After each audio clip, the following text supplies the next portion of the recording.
If he is alive, he must feel like he is the most unwanted person in the world. And he's not. He's very much wanted, he's very much loved. And they very much need to know he's there. Wherever he is, I need to know.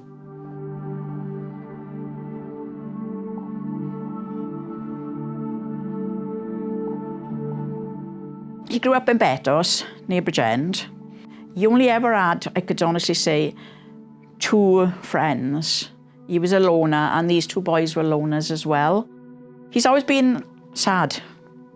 Always been sad. And he would tell me that he heard voices, and it's horrible, really, not knowing where he is now.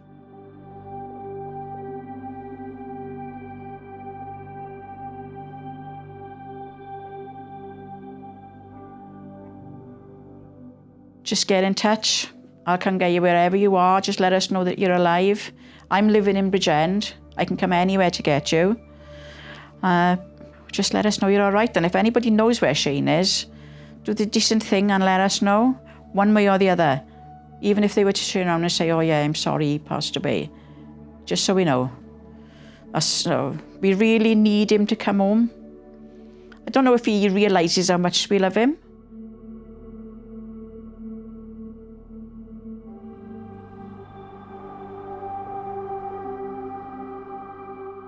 It consumes you. You walk around every day thinking, is he alive? Is he not alive? Is he somewhere where he needs help? And I'm not there to give it to him. I'm his mother, and I should be there.